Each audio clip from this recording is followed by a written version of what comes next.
एवमुक्ता तु कैकेयी क्रोधेन ज्वलितानना दीर्घमुष्णं च निःश्वस्य मन्धरामिदमब्रवीत्। अद्य राममितः क्षिप्रं वनं प्रस्तावयाम्यहं यौवराज्येन भरतं क्षिप्रमेवाभिषेचये। इदं त्विदानीं सम्पश्य केनोपायेन मन्धरे भरतः प्राप्नुयाद्राज्यं न तु रामः कदञ्चन। एवमुक्ता तया देव्या मन्धरा पापदर्शिनी रामार्तमुपहिंसन्ति कैकेयीमिदमब्रवीत्। हन्तेदानीं प्रवक्ष्यामि कैकेयी श्रूयतां च मे यथा ते भरतो राज्यं पुत्रः प्राप्स्यति केवलम्। किं न स्मरसि कैकेयी स्मरन् देवानि गुहसे यदुच्यमानमात्मार्थं मत्त्वस्तं श्रोतुमिच्छसे। मयोच्यमानं यदि ते श्रोतुं छन्दो विलासिनी श्रूयतामभिधास्यामि श्रुत्वा चाभिविमृश्यताम्। श्रुत्वेदं वचनं तस्यां मन्धरायास्तु कैकेयी किञ्चिदुद्धाय शयनात् स्वास्तीर्णादिदमब्रवीत्।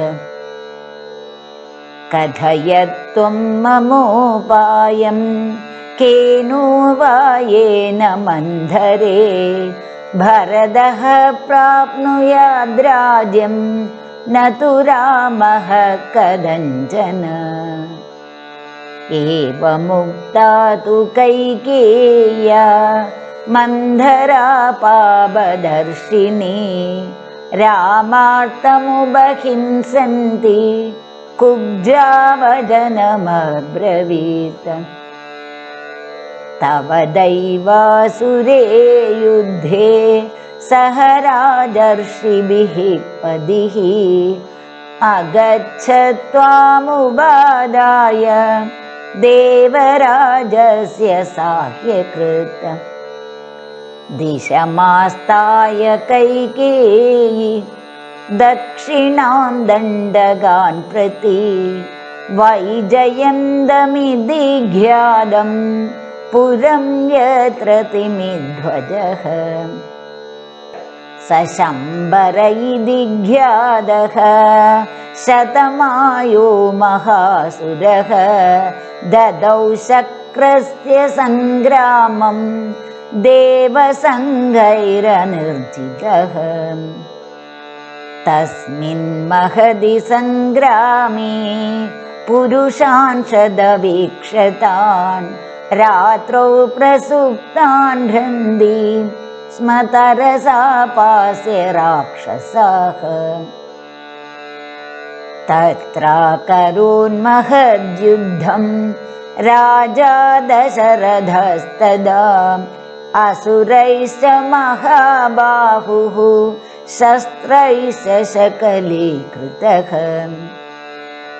अपवाह्य त्वया देवी सङ्ग्रामान्नष्टचेदनः तत्राभिवीक्षदशस्त्रैः पतिस्ते रक्षितस्त्वया।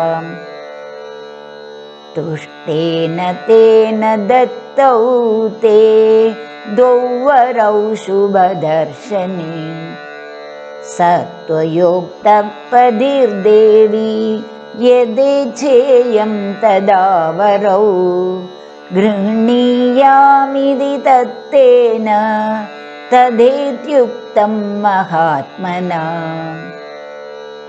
अनभिज्ञाह्यहं देवि त्वयैव कथिता पुरा, कथैषा तव तु स्नेहात् मनसा धार्यते मया। रामाभिषेकसंभारान् निगृह्य विनिवर्तय, तौ वरौ याजभर्तारं भरतस्याभिषेचनम्। प्रव्राजनं च रामस्य तुं वर्षाणि चतुर्दश हि वर्षाणि रामे प्रव्राजिते वनं। प्रजाभावगतस्नेहः स्थिरपुत्रो भविष्यति। क्रोधागारं प्रविश्याद्य क्रुद्धेवाश्वपदे सुते, शेष्वानन्दर्हितायां त्वं भूमौ मलिनवासिनी। मास्मैनं प्रत्युदीक्षेधा मा चैनमभिभाषधाः, रुदन्ती चाभितं दृष्ट्वा जगत्यां शोकलालसम्। दयिता त्वं सदा भर्तुः अत्र मे नास्ति संशयः, त्वत्कृते स महाराजो विषेदभिहुदाशनम्। न त्वां क्रोधयितुं शक्तो न क्रुद्धां प्रत्युदीक्षितुं, तव प्रियार्थं राजा हि प्राणानपि परित्यजेत्। न ह्यतिक्रमितुं शक्तः तव वाक्यं महीपतिः, मन्दस्वभावे बुद्ध्यस्व सौभाग्यबलमात्मनः। मणिमुक्ता सुवर्णानि रत्नानि विविधानि च, दद्या दशरथो राजाम स्मतेषु मनकृधाः। यौ तौ देवासुरे युद्धे वरौ दशरथो ददात्, तौ स्मारय महाभागे स्वर्तो मा त्वामधिक्रमेत्। यदा तु ते वरं दद्यात् स्वयमुत्थाप्य राघवः, व्यवस्थाप्य महाराजं त्वमिमं वृणुयावरम्। रामं प्रव्राजयारण्ये नववर्षाणि 5 च, भरतः क्रियतां राजा पृथिव्यां पार्थिवर्षभः। 14 हि वर्षाणि रामे प्रव्राजिते वनं, रूढश्च कृतमूलश्च शेषं स्यास्यति ते सुतः। रामप्रव्राजनं चैव देवी याजस्व तं वरम्, एवं सोत्स्यन्ति पुत्रस्य सर्वार्थास्तव भामिनि।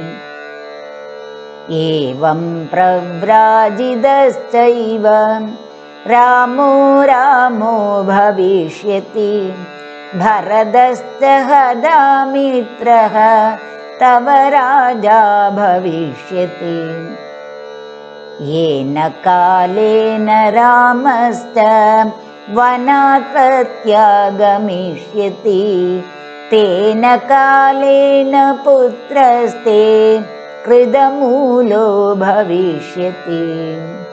सङ्गृहीतमनुष्यश्च सुहृद्भिः सार्धमात्मवान्, प्राप्तकालं तु ते मन्ये राजानं वेदसाध्वस रामाभिषेकसङ्कल्पान् निगृह्य विनिवर्तय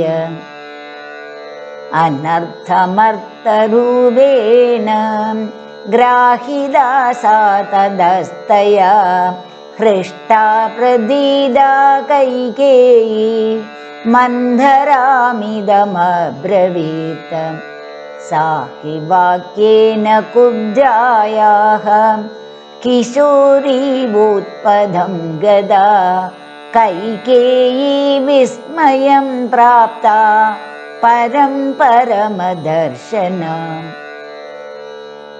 कुब्जे त्वां नाभिजानामि श्रेष्ठां श्रेष्ठाभिधायिनीं पृथिव्यामसि कुब्जानाम् उत्तमा बुद्धिनिश्चये त्वमेव तु ममार्थेषु नित्ययुक्ता हितैषिणी नाहं समवबुद्ध्येयं कुब्जे राज्ञश्चिकीर्षितम् सन्दिदुःसंस्थिता कुब्जा वक्रा परमदारुणाः त्वं पद्ममिव वादेन सन्नता प्रियदर्शन उरस्ते विनिविष्टं वै यावत् स्कन्दं समुन्नतम् अधस्ताचोदरं शादं सुनाभमिव लज्जितम् परिपूर्णं च जघनं सुपीनौ च पयोधरौ विमलेन्दुसमं वक्त्रम् अहो राजसि मन्धरे जघनं तव निर्गुष्टं रशनादामशोभिदं जङ्घे वृषमुपन्यस्ते पादौ चाप्ययदाबुभौ त्वमायदाभ्यां शक्तिभ्यां मन्धरे सौमवासिनी अग्रतो मम गच्छन्ति राजहंसीव राजसे आसन्याशम्बरे माया सहस्रमसुराधिपे सर्वास्त्वयि निविष्टास्ता भूयश्चान्या सहस्रशः तवेदं स्थगुयद्दीर्घं रथघोणमिवायतं मदयक्षत्रविद्याश्च मायाश्चात्र वसन्ति ते अत्र ते प्रतिमोक्ष्यामि मालां कुब्जे हिरण्मयी अभिषिक्ते च भरदे राघवे च वनं गते जातेन च सुवर्णेन सुनिष्टप्तेन मन्धरे लब्धार्था च प्रदीदा च लेपयिष्यामि ते स्तगु मुखे च तिलकं चित्रं जातरूपमयं शुभम् कारयिष्यामि ते कुब्जे शुभान्याभरणानि च परिधाय शुभे वस्त्रे देवतेव चरिष्यसि चन्द्रमाह्वयमानेन मुखेन प्रदिमानन गमिष्यसि गदिं मुख्यां गर्हयन्ति द्विषज्जनम् तवापि कुब्जायाः सर्वाभरणभूषिताः पादौ परिचरिष्यन्ति यथैव त्वं सदा मम इति प्रशस्यमाना सा कैकेयीमिदमब्रवीत् शयानां शयने शुभ्रे वेद्यामग्निशिखामिव गदोदगे सेदुबन्धो न कल्याणि विधीयते उत्तिष्ठ कुरु कल्याणं राजानमनुदर्शय तथा प्रोत्साहिता देवी गत्वा मन्धरया सह क्रोधागारं विशालाक्षी सौभाग्यमदगर्विता अनेकशतसहस्रं मुक्ताहारं वराङ्गना अवमुच्य महार्हाणि शुभान्याभरणानि च तदो हेमोपमा तत्र कुब्जा वाक्यवशं गता संविश्य भूमौ कैकेयी मन्धरामिदमब्रवीत् इह वा मामृदां कुब्जे नृपाया वेदयिष्यसि वनं वा राघवे प्राप्ते भरतः प्राप्स्य दीक्षितिम् न सुवर्णेन मे ह्यर्थो न रत्नैर्न च भोजनैः एष मे जीवितस्याम्दो रामो यदृभिषिच्यते अथो पुनस्तां महिषीमहीक्षितो वजोभिरध्यर्थमहापराक्रमैः उवाच कुब्जा भरतस्य मातरं हितं वजो राममुपेत्य चाहितम्